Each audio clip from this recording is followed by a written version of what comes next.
ভার্সিটির প্রফেসরদের সাথে সম্পর্ক ভালো রাখলে নাকি সুবিধা পাওয়া যায়। আমি এতই ভালো সম্পর্ক রাখতে গিয়েছিলাম যে সোজা ব্যাটার বউ হয়ে বসে আছি। কি হলো, কি বিড়বিড় করছো? কিছু না স্যার, ভাবছি আমি কোথায় থাকবো, আমার মাথায় উঠে বসে থাকো, ইডিয়েট একটা। বলেই লোকটা সোজা গিয়ে বিছানায় শুয়ে পড়লো। তাকে দাঁড়িয়ে থাকতে দেখে লোকটা পুনরায় উঠে বসে বলে, তোমার সমস্যা কি? এমন ল্যাম্পপোস্টের মতো দাঁড়িয়ে আছো কেন? এভাবে দাঁড়িয়ে না থেকে সোফায় গিয়ে শুয়ে পড়ো। কথাটা শুনে মেয়েটির মেজাজ খারাপ হয়ে যায়। সে ফ্লোরে দপদপ করে শব্দ করে বিছানার কাছে এসে দাঁড়ায়।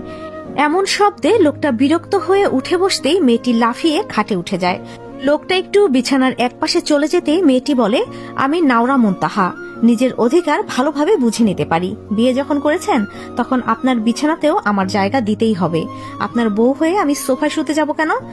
দেখো না, ওরা কিছুই দেখতে পারবো না। এখন আমার ঘুম পাচ্ছে, আমি ঘুমাবো, এই বিছানাতেই ঘুমাবো। কাছে আসার চেষ্টা করলে আপনার খবর আছে বলে দিচ্ছি। তোমার মতো অভদ্র মেয়েকে এই নওয়াব জাবিন খান দেখতেই পারে না। সেখানে কাছে যাওয়া তো দূরের কথা, আসতেও বলিনি, খুব ক্লান্ত আমি, ঘুমাতে দেন আমায়। বলেই নাওরা সোজা বিছানার এক পাশে শুয়ে পড়ে। নাওরা মুনতাহা খুবই দুষ্টু একটা মেয়ে, বয়স 20 বছর।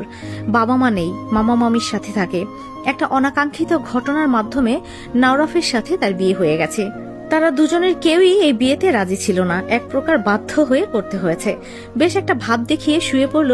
এখন নাওরার একটু ভয় ভয় করছিল। যতই হোক, বিছানার অপর পাশে থাকা লোকটি একজন পুরুষ মানুষ, তার উপর তার স্বামী। যতই না মানুক, লোকটির তার উপর সকল অধিকার আছে। কিছু করতে আসলে সে বাধাও দিতে পারবে না। অপরদিকে নওয়াব বিছানার অপর প্রান্তে মাথায় হাত দিয়ে বসে আছে। কি থেকে কি হয়ে গেল কিছুই বুঝতে পারছে না।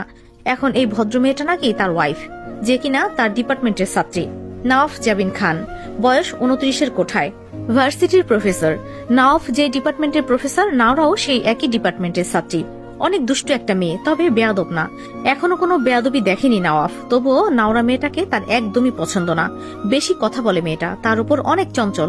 এখন এই অপছন্দের মেয়েটাই নাকি তার ওয়াইফ, এটা সে কোনোভাবেই মানতে পারছে না। তার সাথে একই বিছানায় থাকা তো অসম্ভব।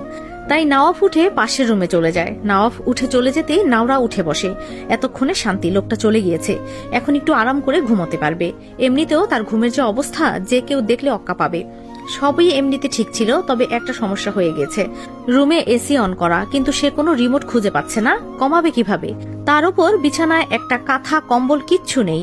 নাওরার একটু ঠান্ডা লাগছিল, তাই নিজের 3 পিসের ওড়না দিয়ে নিজেকে কোনো রকম ঢেকে নেয়। তারপর শুয়ে কোনো রকমে ঘুমিয়ে যায়। সকালে নওয়াব ঘুম থেকে উঠে নিজেকে অন্য রুমে দেখে একটু অবাক হয়। রাতের কথা বেমালুম ভুলে গিয়েছে।